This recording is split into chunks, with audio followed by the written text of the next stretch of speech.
Gizmobot, you know the drill. All you have to do is collect the energy crystals and bring them back up, in and out. The crystals are just behind that door in front of you.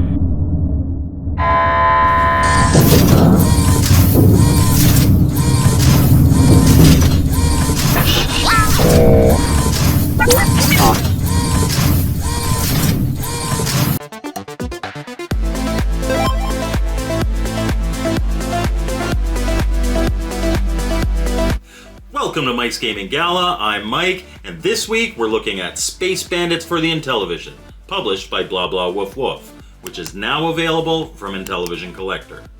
Space Bandits comes in a professionally printed box, with a manual, overlays, and a new injection molded cartridge. You'll notice my box got a little crumpled on the side, but I assure you that didn't happen in shipping.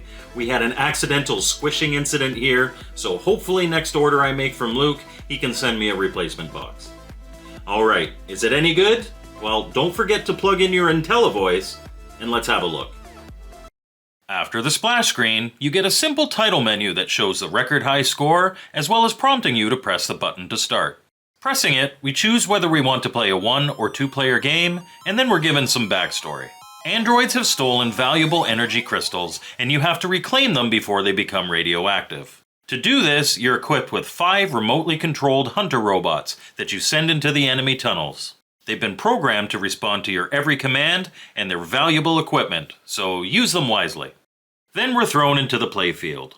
As we read in the backstory, the goal here is to eliminate all the android guards on the screen while collecting the crystals before they go radioactive. On the left of your screen, at the top, you have a bar that indicates how much power your shield has remaining, and below that shows your remaining lives. On the right of your screen is the stage that you're on, and your score. The playfield is divided into 3 levels that you can traverse in an orthographic view. Between each of these levels are vertical paths that you can use to descend or ascend to get to where you need to go. This way, you can move around as you need to grab the crystals. Now, of course, it's not as easy as just grabbing the crystals and heading home. Let's chat about the enemy guards.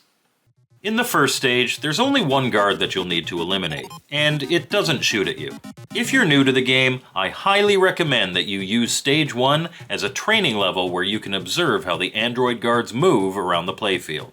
Basically, they'll generally take the quickest path to you, with priority being on the same level that you are. This means it's difficult to trick them into moving to the wrong level to intercept you if they're already in a vertical path. They'll camp there until you pick a level and then pursue. Because of this, you'll have to pick a side until they've committed and then move to the level that you actually want to be on. With only one android chasing you in the first stage, this isn't a problem. However, in later stages, there will be more of them. They'll be faster and they'll shoot at you. Their shots loop around the playfield, making them particularly deadly. Now, thankfully, you have a vapor gun that you can use to defend yourself and disable the android guards. Pressing any action button on your controller fires in the direction you're facing.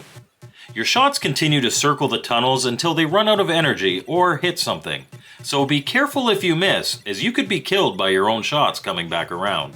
As you advance through the game, your shots will go further as the levels progress, so keep an eye on that.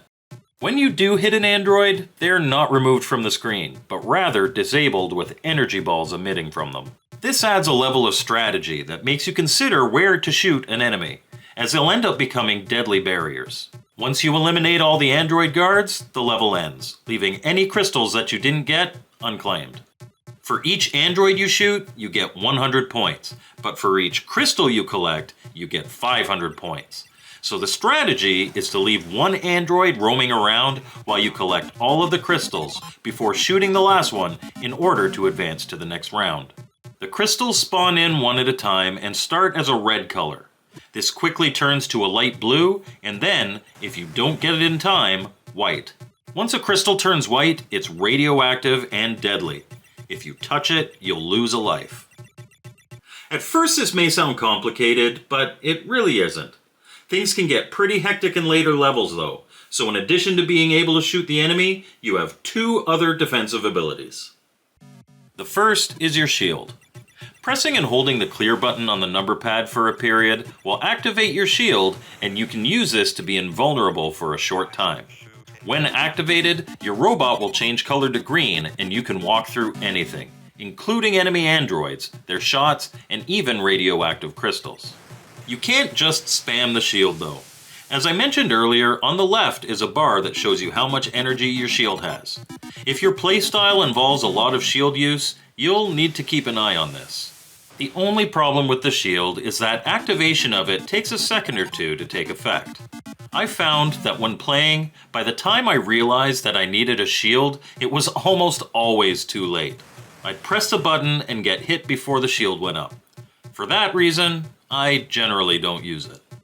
Your other defense is the beam up button.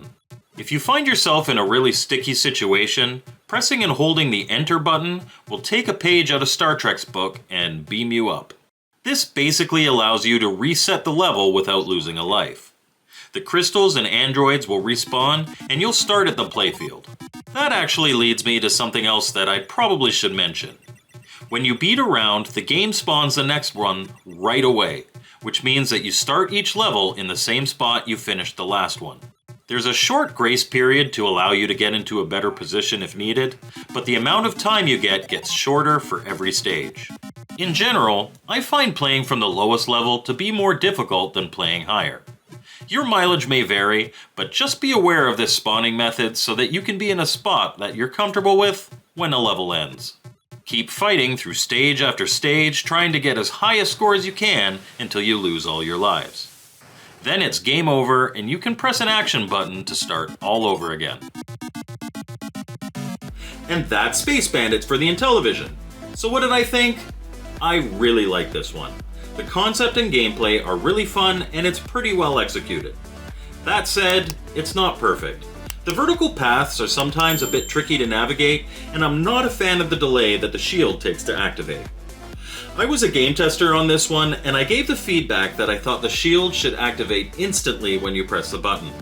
I believe the delay was reduced, but I stand by my personal opinion that the shield should activate as soon as you press the button.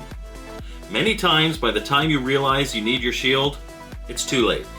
So much so that I usually just forget the shield and play without it. All that said, this really is a great game regardless.